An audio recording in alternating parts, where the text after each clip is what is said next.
So first thing is, let's just start with how I like to hold the pick for doing kind of lead things or anything where precision is required. When I strum, I usually hold it with 3 fingers like that. You can hold it so many ways when you strum. Who cares?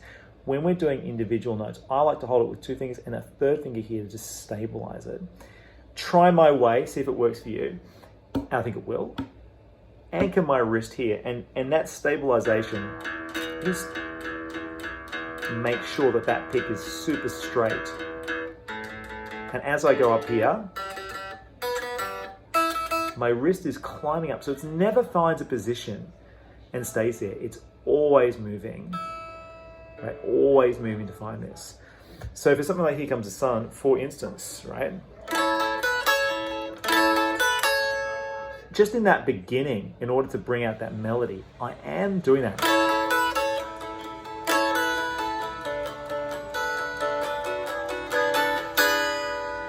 Now I'm trying to bring that melody out without doing that technique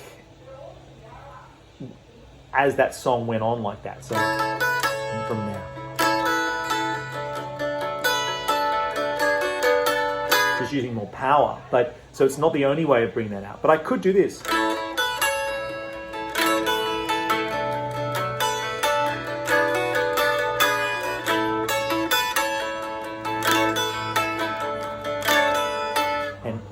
Every time I wanted to bring that melody out, I could. That's just a palette that I could have used. And one day I may do that. I have no idea what I'm going to do until it comes out, right?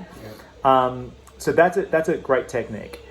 Really, for Here Comes the Sun, I would really work on that for this bit.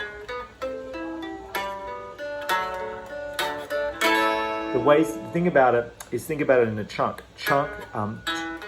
Well, who cares about that bit really? That's kind of the prelude to it. But this bit, down, up, down, up, down, up, down, up. Something we didn't really talk about when I was talking about doing it loud, soft, soft, loud, soft, soft, loud, soft, soft, is I'm gripping the pick like a maniac on that first note. We talked about cocking it.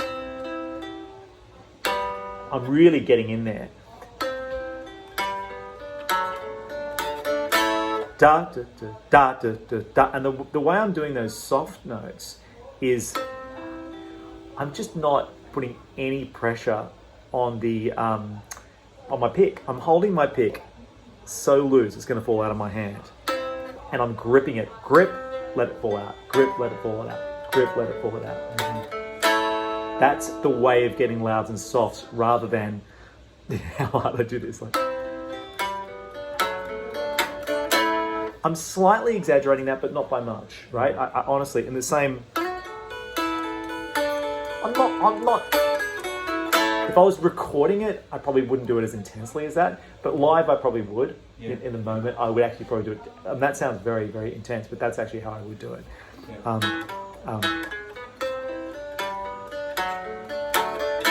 See whether you can do that without having to look at either hand. Do it with your eyes shut. You're really feeling what note you're on over here. Okay, so that's with that. Down, up, thinking of them as a chunk, holding the pick like this. Mm-hmm. Mm-hmm. Then the other thing we discussed was, say with Blackbird,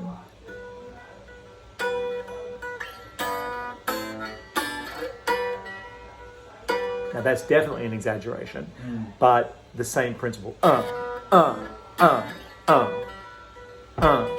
Right? Same principle. And I would keep, generally, again, there are exceptions. There are definitely exceptions where you do want to move the hand like this.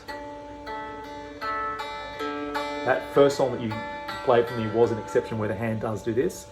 That was great. But for something like Blackbird, I'd keep the hand pretty still and let the fingers do all the work.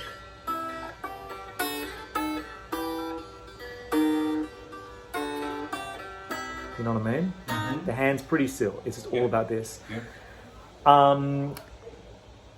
And yeah, you don't try and I wouldn't. This down thing, I wouldn't. I mean, yeah, you can do it, but I mean, it just wasn't sounding as good as it could sound. Right? So I wouldn't bother. Yeah. Even if McCartney does it that way. Yeah, he's McCartney. He's allowed. Yeah. He also takes LSDs, you know, so like we don't have to necessarily mimic every aspect of what he's doing. Right. So okay, so that is that. Now, then the other one we were talking about was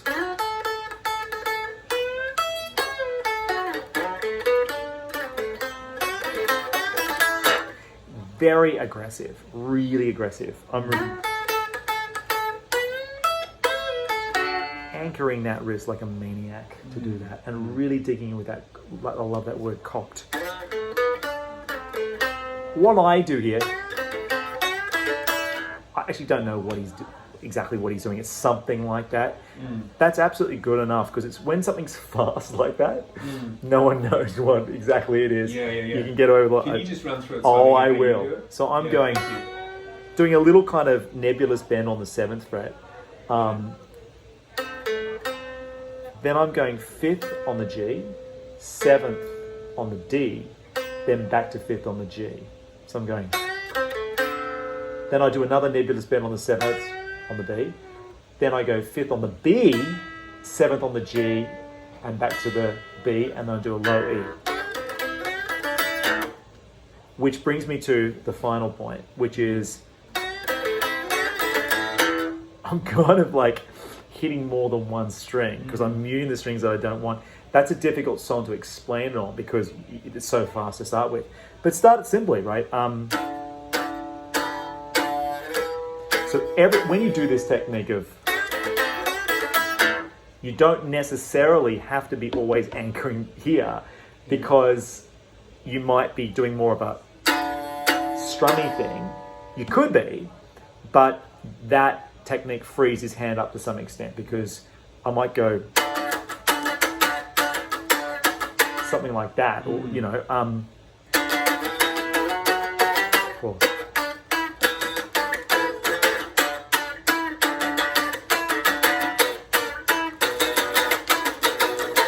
I'm not anchoring at all for that, except for maybe the beginning bit.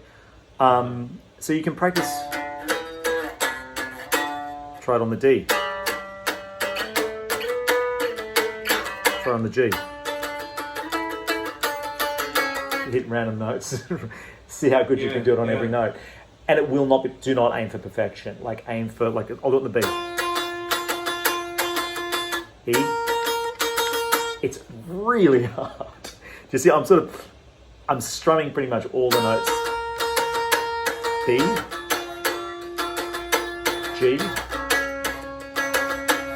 D. A. E. And so it just becomes an unconscious thing that your finger is essentially neutralizing the notes you don't want to hear.